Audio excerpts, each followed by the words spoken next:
What's going on YouTube? It's Matt with Three Feathers EDC, and today we're going to be taking a look at two fairly new knives from a company called Tactis Gear.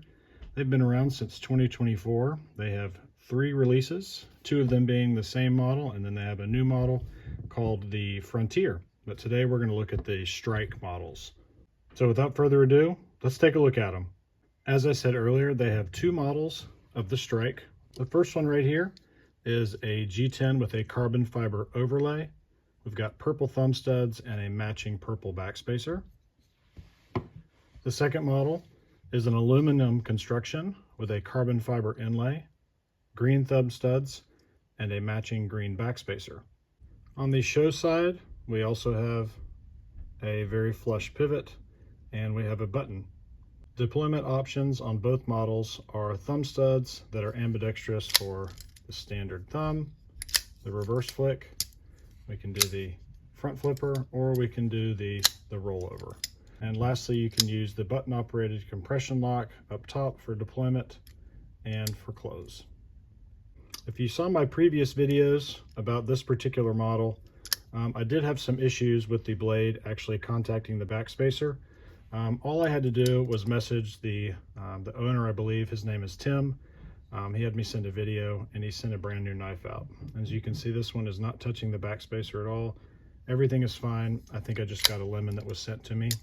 It's no big deal. You know, these are small businesses, so just make sure that you guys reach out if there's ever a problem instead of leaving a terrible review. I haven't had any issues with this. It operates just fine.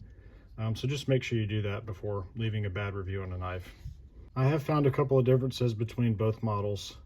The button up at this area right here seems to be a little bit too close to this cutout, because if we look at the green model, you can see that there is a little bit more space between where the frame is and where the button is. I just find that this is a little bit easier to engage with than the G10 model. I'm not sure if that is the case on every model that they send out. I just find that this is a little bit easier for me to engage with than on this model.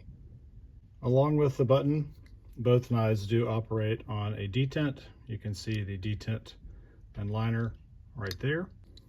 I have found that there's a little bit of lock stick sometimes when pushing the button, especially on the purple model. Sometimes it can get caught, but as long as you press the button in, everything's fine.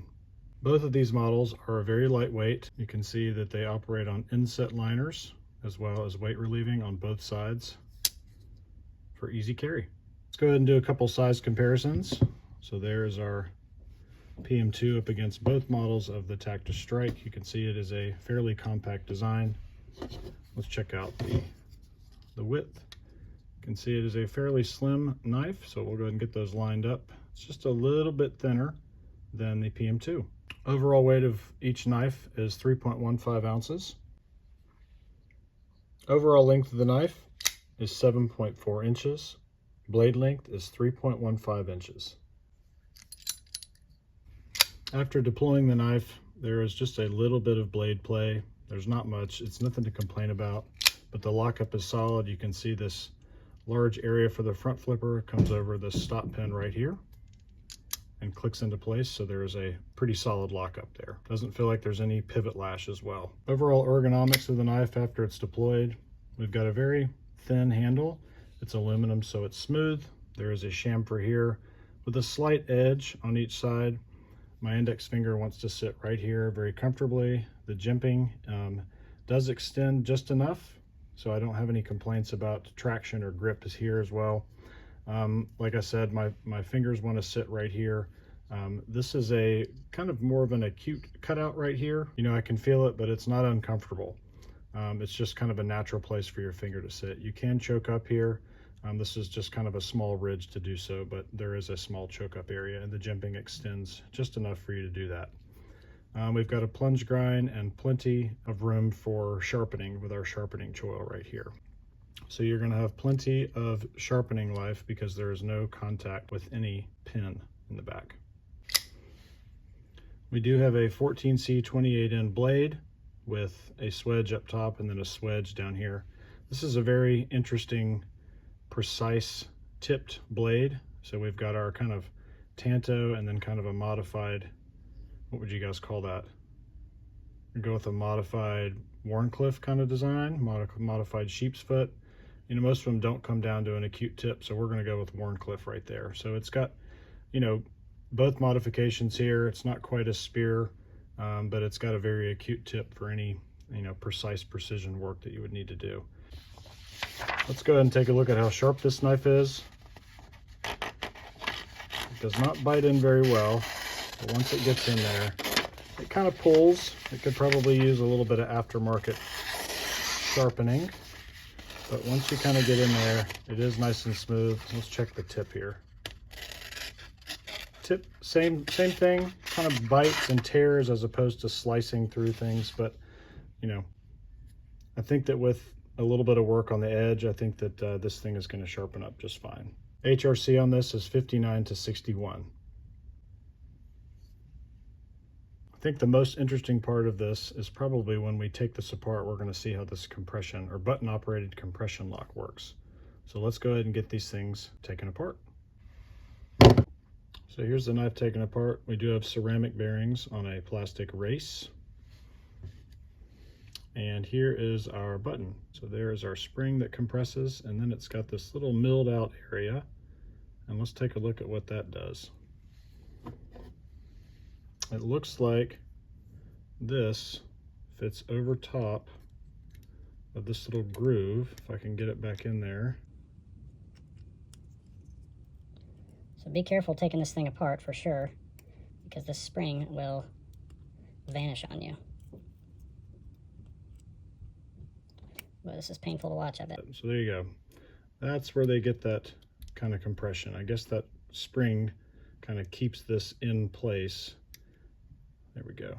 So you can see there's our liner, and the spring keeps this triangular push button and the post that comes off of it in place. I'm not sure why they did that as opposed to just putting a button that compresses the liner. In terms of manufacturing, maybe it was more expensive to do that, or if it was easier to do it this way, or if maybe this is just something a little different. But that's kind of how that works. You can see your weight relieving, you can see your liners are inset, and they're inset well. There's no extra space. And then the same thing on the other side. So let's get this thing put back together. So overall, my experience with Tactis Gear has been nothing but positive. I've enjoyed carrying both of these models. I know I had problems with this in the beginning, but I think we have to take into account when we're purchasing a knife, the company and the people behind the company. Tim was very responsive, even at night. He responded to emails and wanted to see a video of the problems I was having with this model. He very quickly shipped out a new one, and it arrived, and I've had zero problems with this. I actually just put some oil in the pivot since I already take it apart, and then the action's already better. So like I said in some of my shorts, I can highly recommend this knife to you guys if you're looking for a knife. This one's $55 and this one's $59. They also have another model that I'm going to be reviewing soon, and this is the Frontier with the Synex 10 inspired lock. So if you enjoyed this, leave a like, comment, subscribe.